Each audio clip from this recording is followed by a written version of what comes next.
जय हिंद, नमस्कार साथियों। आशा करती हूँ आप सभी अच्छे होंगे और आपका आने वाला समय भी मंगलकारी होगा। मैं फैमिली एस्ट्रो से सविता बात करते हैं आने वाले समय के बारे में, क्योंकि 14 अप्रैल से हमारा जो सूर्य है वो मेष राशि में पहुंच चुके हैं, और जो कि सूर्य उसकी उच्च राशि है, तो इस तरह से हमारे जीवन पर किस तरह से प्रभाव रहने वाला है। क्योंकि इस वर्ष के राजा जो हैं वो सूर्य ही हैं और मंत्री भी सूर्य हैं, तो इस तरह से क्या उसका प्रभाव रहने वाला है। कहीं ना कहीं जो सूर्य और राजा होने की वजह से पार्टियों में कहीं न कहीं विरोधाभास होता है, और जिस क्योंकि विरोधाभास होने की वजह से कहीं न कहीं राजाओं को भय रहता है। तो इस तरह से देश दुनिया में जो उथल-पुथल का माहौल बना हुआ है, वो इसी वजह से बना हुआ है कि किस तरह से, क्योंकि जब से विक्रम संवत लगा है, तो कहीं न कहीं राजा अपने डिसीजन मेकिंग की वजह से कहीं न कहीं जनता में आक्रोश बना हुआ है, क्योंकि वो समय को बदलने के लिए कुछ इस तरह से स्ट्रॉन्ग डिसीजन लेते हैं, जो कि जनता को परेशानी का कारण बन सकते हैं। क्योंकि आप देख रहे हो कि ट्रंप ने किस तरह से डिसीजन लिए, और अभी भारत में भी किस तरह से जो कि एक कानून आया है, जिसकी वजह से जनता में कहीं ना कहीं विरोधाभास है वक्फ बोर्ड को लेकर। तो इस तरह से क्योंकि डिसीजन लेने की वजह से, क्योंकि इस समय की मांग होती है और कुछ न कुछ ठोस निर्णय लिए जाते हैं इस समय पर, तो इस तरह से माहौल उत्पन्न हो जाता है। तो हमें कहीं न कहीं घबराने की ज़रूरत नहीं है और समझदारी से काम करने की ज़रूरत है, क्योंकि ये समय ही इस तरह का चल रहा है कि हमारे जो मन में है कहीं न कहीं इस तरह से गुस्सा, तनाव, उत्पीड़न होने की संभावना दिखाई देती। तो हमें शांत रहने की ज़रूरत है, क्योंकि जब भी कोई समय इस तरह का आता है, हमें पता है कि भी समय खराब है, तो हमें समय को समझते हुए ही अपने आप को शांत रखने की ज़रूरत पड़ती है। तो आशा करती हूँ कि आप सभी इस बात को समझेंगे और अपने जीवन में ढालने की कोशिश करोगे, क्योंकि जब पता है कि समय इस तरह से है, तो हमें समझदारी से काम करने की ज़रूरत है। और देखेंगे कि किस तरह से जो सूर्य राजा और मंत्री होने की वजह से जो हमारा साल है वो किस तरह से रहने वाला है, क्योंकि इस जो सूर्य अग्निकारक तत्व है, और कहीं ना कहीं इस समय पर जो भी अग्निकांड है, भूकंप है, प्राकृतिक प्रकोप है, सांप्रदायिक हिंसा होने के ज़्यादा हमें चांस दिखा रहे हैं। तो और जलीय तत्व कहीं न कहीं जलवायु में उष्णता की होने की वजह से वर्षा भी ज़्यादा अधिक होगी, तो कहीं न कहीं हमें उन सब चीज़ों के मिले-जुले हमारे जीवन पर अच्छे और बुरे प्रभाव देखने को मिल सकते हैं, क्योंकि हर समय एक अच्छा नहीं रहता, हर समय बुरा नहीं रहता, तो अच्छे और बुरे परिणाम हमारे सामने देखने को मिल सकते हैं। तो इस तरह से आने वाले जीवन पर किस तरह से हमारा प्रभाव रहने वाला है, क्योंकि लोगों में क्रोध, आवेश के कारण हिंसक घटनाएँ हमें देखने को मिल सकती हैं। तो इस तरह से हमें उन सभी हिंसक घटनाओं से बचकर रहना है और अपने जीवन में शांति प्रिय बनाकर रखने की ज़रूरत है, क्योंकि समय इस तरह का दिखा रहा है कहीं न कहीं चोरी, डकैती, लूट-मार, अग्निकांड। अगर ख़ास तौर से देखा जाए, तो क्योंकि सूर्य आँखों को भी रिप्रेज़ेंट करता है, तो इस समय पर इस साल में सबसे ज़्यादा आँखों के ऑपरेशन होने की संभावना है, क्योंकि सूर्य राजा और मंत्री होने की वजह से कहीं न कहीं जो एक रोग है वो आँखों के बढ़ोतरी दिखाई देगी। तो इस तरह से आँखों पर प्रभाव दिखाई दे सकता है। रक्त की जो हमारी रक्त में कहीं न कहीं तेज़ी उत्पन्न, क्योंकि जो एक ऊर्जा का कारक है, ये एक अच्छा समय है कि हमारे जो भी, अगर हम सूर्य मुद्रा, जैसे कि सूर्य मुद्रा ये वाली होती है, इस तरह से हम अपने जीवन में करते हैं, तो कहीं न कहीं हम सूर्य के शुभ प्रभाव लेकर आ सकते हैं। क्योंकि अगर जिन लोगों को लगता है कि हमारे जीवन में नेगेटिव एनर्जी आ रही है और हमारा कोई भी काम अच्छे से नहीं हो पा रहा, कहीं न कहीं रुकावट पैदा आ रही है, क्योंकि ग्रहों की जो ग्रहों का जो समीकरण बन रहा है वो कहीं न कहीं अच्छा और बुरा कुछ संघर्ष ज़्यादा दिखा रहा है लोगों के जीवन में। तो इस तरह से हम सूर्य मुद्रा इस वर्ष सूर्य मुद्रा का विशेष उपयोग करेंगे, तो हमारे जीवन में जितने भी नेगेटिव प्रभाव हैं, तो कहीं न कहीं हम उनको दूर कर अच्छे प्रभाव को लेकर आ सकते हैं। अगर हम, क्योंकि हमारे मन में जो हमारे मन में नेगेटिव एनर्जी बनी हुई है, हम उसको दूर कर सकते हैं सूर्य मुद्रा के अनुसार, और अपने जीवन में शुभता लेकर आ सकते हैं। अभी 25 तारीख को राहु और केतु के एक्सेस में कुछ ग्रह आ जाएंगे, क्योंकि जब भी आप देखोगे कि काल सर्प योग बोलते हैं ज्योतिषगण, तो काल सर्प यही होता है कि जब भी राहु और केतु के एक्सेस में सभी ग्रह आ जाते हैं, तो उस तरह से तो उसका कुछ संघर्षकारी जीवन दिखाता है। तो आने वाले समय में इस तरह से हमारे जीवन में 1 महीना इस तरह से संघर्ष का समय दिखाएगा। तो इस तरह से हमें उस समय पर सूर्य मुद्रा भी करनी है और साथ में अपने संघर्ष से हमें घबराना नहीं है, क्योंकि आप देखोगे कि कुछ लोग जिन लोगों की कुंडली में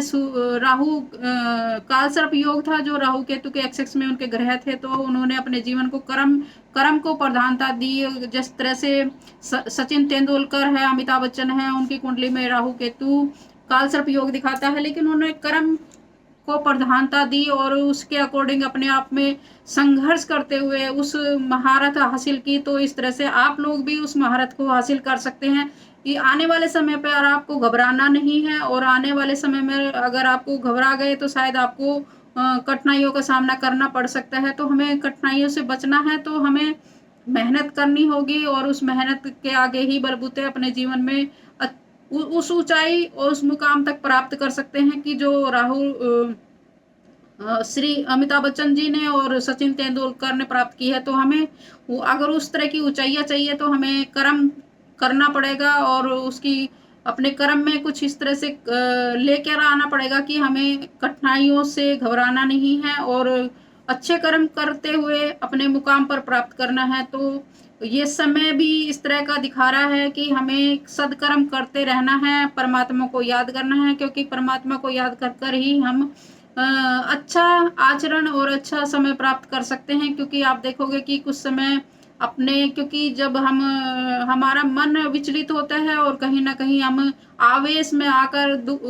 गुस्से में आकर कुछ गलत निर्णय ले लेते हैं और गलत गलत डिसीजन के कारण हमें आने वाले समय में परेशानी हो सकती है। क्योंकि कहीं ना कहीं आवेश में आकर लिया गया डिसीजन कहीं ना कहीं हानिकारक हो सकता है। तो इसलिए हमें शांत रहकर कोई भी डिसीजन लेना है, सोच समझ कर लेना है, क्योंकि आपके आने वाले समय के लिए वह बहुत ही महत्वपूर्ण है वो समय। तो इस तरह से अपने आप को, मन को शांत रखने की बहुत ज़्यादा ज़रूरत है। किसी गुस्से के कारण या किसी अपने मानसिक तनाव के कारण आप किसी दुविधा में ना पड़ जाओ। तो इस तरह से हमें उन सब चीज़ों से बचकर रहना है, क्योंकि समय ही इस तरह का चल रहा है, जब आपको पता है और समय इस तरह की मांग कर रहा है। तो हमें सदकर्म करते हुए, अच्छे आचरण को अपनाते हुए हमें जीवन में बदलाव लेकर आना है, क्योंकि आप बदलाव लेकर आओगे तो आपको आने वाले समय में ही अच्छे समय की उपलब्धि प्राप्त होगी। क्योंकि ये युग परिवर्तन की शुरुआत हो चुकी है। तो हमें प्रकृति के साथ अच्छे से बर्ताव करना है, अच्छे लोगों का आचरण करना है, हमें गलत संगति में नहीं रहना है। हमें जो भी अच्छी अच्छी चीज़ें हैं उनका आचरण करते हुए अपने अच्छे सद्कर्मों से अपने जीवन में बढ़ोतरी करनी है। क्योंकि 2 तरह के आचरण होते हैं, एक ईश्वरी प्रधान या मानव प्रधान, या एक होते हैं असुर प्रकृति के लोग। तो हमें उन असुर प्रकृति की संगति को छोड़कर ईश्वरीय प्रधान की जो है उसकी शरण में जाना है। कहीं ना कहीं हमें उसी के मार्ग पर चलते हुए हमें जीवन में सफलता प्राप्त हो सकती है। क्योंकि जो भी व्यक्ति है कहीं ना कहीं असुर प्रवृत्ति में रहकर कुछ गलत कर अचीवमेंट तो प्राप्त कर ले सकता है, लेकिन वो आंतरिक मानसिक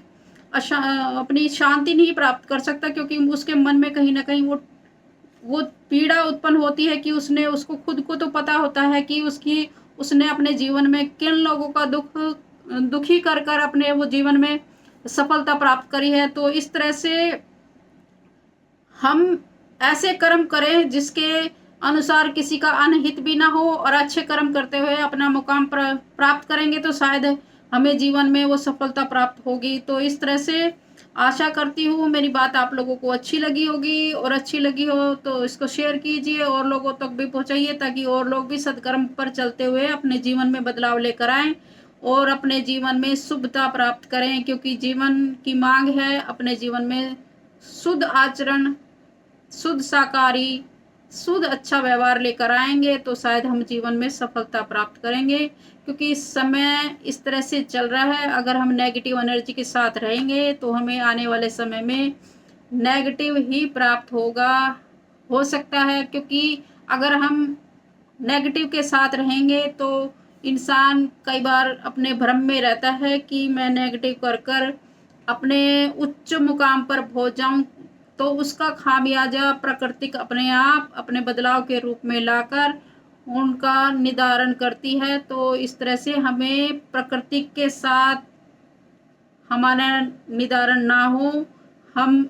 अपने ही आचरण के साथ अपने ही अच्छे मुकाम पर पहुंचे, प्रकृति हमारे साथ कुछ गलत ना करे। इसलिए हमें अच्छाई के रास्ते पर चलते हुए अपने जीवन को आगे बढ़ाना है, उस परमात्मा को याद करना है। जो भी बुराइयां या जो भी कठिनाइयां आ रही हैं उसको आगे अपने जीवन में परेशानियां आ रही हैं तो हमें उससे निराशा नहीं होना है, क्योंकि हमारे पिछले कर्मों का ही